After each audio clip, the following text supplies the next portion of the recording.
Selamat sore, perkenalkan nama saya Renata Utabalian, NIM ABA 118-002, Prodi PPKN Universitas Palangkaraya. Saya ingin mereview film yang berjudul Lebak Membara, yang dimana tugas ini adalah untuk mata kuliah Sejarah Nasional Indonesia yang diampu oleh Bapak Prof. Edi Leon, MPD, sama Ibu Maria Mustika.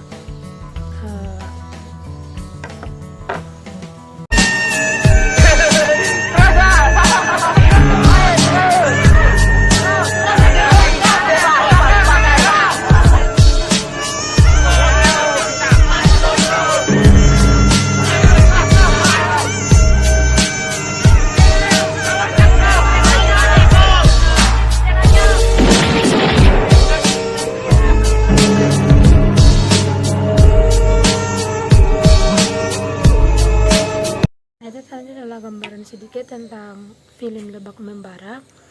Film Lebak Membara ini adalah film aksi laga dari Indonesia yang diproduksi pada tahun 1982 yang disutradarai oleh Imam Tantowi serta dibintangi oleh Gergerudi dan Usman Effendi. Film ini dilatar belakangi dengan zaman penjajahan Jepang. Di daerah dekat Cirebon tersebutlah seorang pemuda perkasa bernama Herman. Ia ditahan di markas tentara Jepang karena membela gurunya yang dianggap bersalah.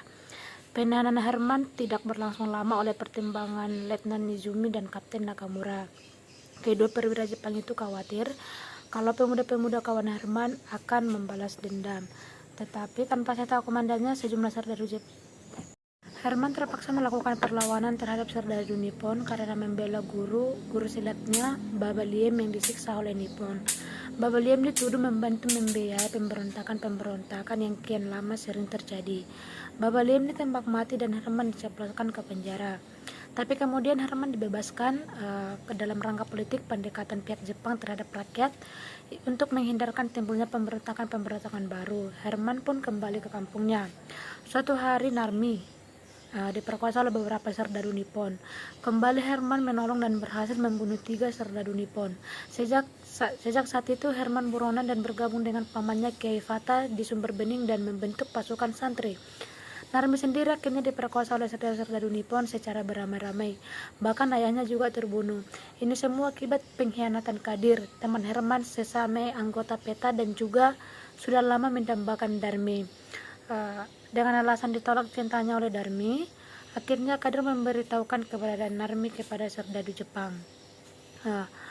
Dengan menyandera ayah dan kakak Herman, Jepang memaksakan perundingan dengan Kiai Fata.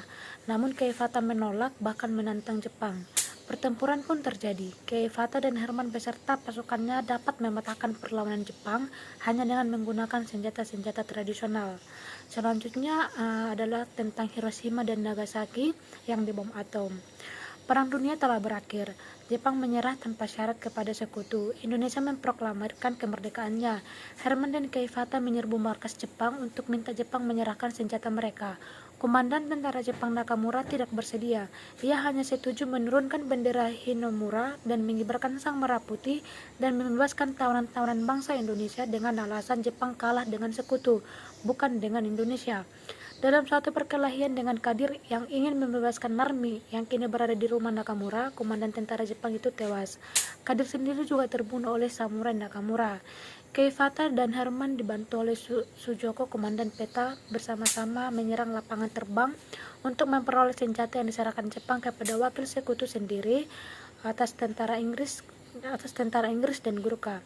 Dalam pertempuran itu, Kiai Fata tewas, sementara Herman dan kawan-kawannya yang berhasil melarikan truk berisi senjata. Namun mereka diserang oleh pesawat sekutu dengan senjata rampasan yang tinggal beberapa pucuk saja. Kemudian mereka melanjutkan perjuangan. Mereka berakhir di meledaknya bom atom di Nagasaki dan Hiroshima.